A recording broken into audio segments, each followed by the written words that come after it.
जब तक आप नहीं आओगे रहेगी। सांसद महोदय के साथ श्री तजेंद्र ढूंढी जिला अध्यक्ष भारतीय जनता पार्टी जिला जी, श्री करमवीर सैनी जी चेयरमैन कॉन्फेड हरियाणा के मार्गदर्शन में बहुत ही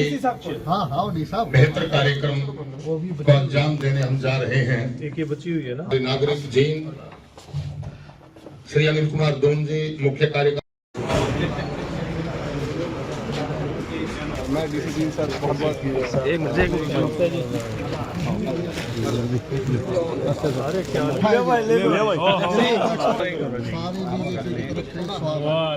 चलो आगे पकड़ ली रास्ते में। मोहम्मद इमरान रजा जी IAS। सुशासन दिवस जनाब राज्य स्तरीय कार्यक्रम जो गुरुग्राम में है, चेक इस प्रथम आई टीम को दे जिनको के 31,000 रुपए प्रथम पुरस्कार के रूप में ये में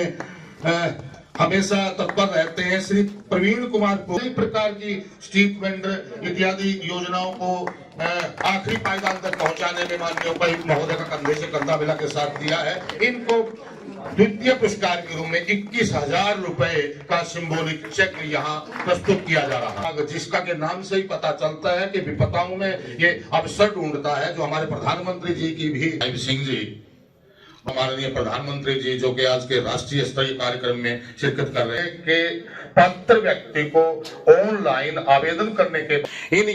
इस डिजिटल इंडिया के माध्यम से हुआ है, जिसके मार्फत आखिर पंक्ति में बैठे अटल बिहारी वाजपेयी जी जिन्होंने देश की इस व्यवस्था के अंदर चाहे वो गठबंधन की राजनीति हो या सरकार चलाने की नीति हो, राजनीति राज करने के सब चीजों के अंदर एक बड़ा बदलाव का स्वप्न उन्होंने देखा था। और उन्होंने स्वप्न देखा था कि सुशासन के माध्यम से न केवल गरीब का कल्याण हो बल्कि देश का चहुमुखी विकास हो, देश का आधारभूत ढांचा मजबूत हो, देश के अंदर व्यवस्थाएं इस प्रकार की हों कि उनके माध्यम से लाभ गरीब व्यक्ति तक पहुंचे। और इस सारे स्वप्न को साकार करने का काम, सुशासन को धरातल पर उतारने का काम प्रधानमंत्री नरेंद्र मोदी जी के नेतृत्व में और हरियाणा प्रदेश में हमारे वर्तमान मुख्यमंत्री नायब सिंह जी और पूर्व मुख्यमंत्री मनोहर लाल जी के नेतृत्व में ये बहुत बखूबी हुआ है। हम लोगों ने देखा है कि कैसे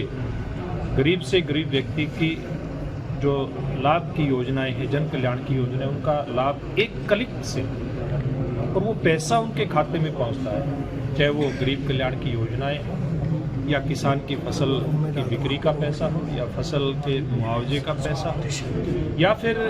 बेरोजगार नौजवान को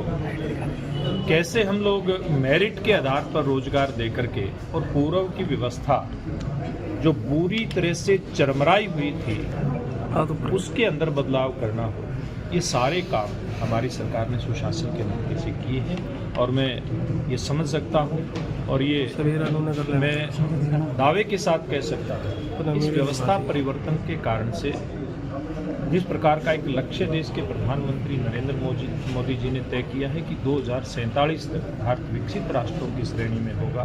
दुनिया की सबसे बड़ी अर्थव्यवस्थाओं में से एक होगा।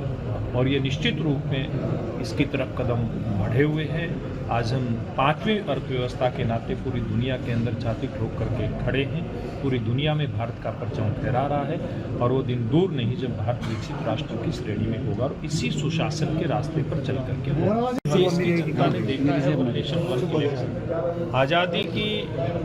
जब प्राप्ति हम लोगों को हुई थी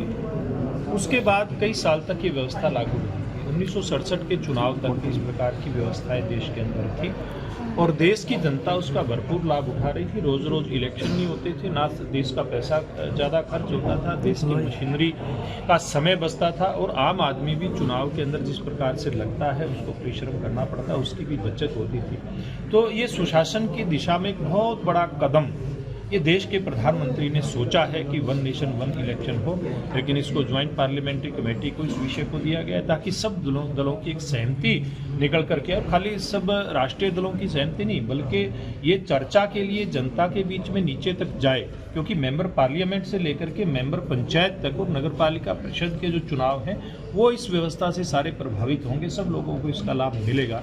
तो देश की पूरी जनता इसके ऊपर विचार करे, मंथन करे, उसके बाद इसको लागू हो, ऐसी इच्छा देश के प्रधानमंत्री जी की है और ये होना भी चाहिए। आम जन को हमारी योजनाओं का सीधा लाभ मिला है। इस सुशासन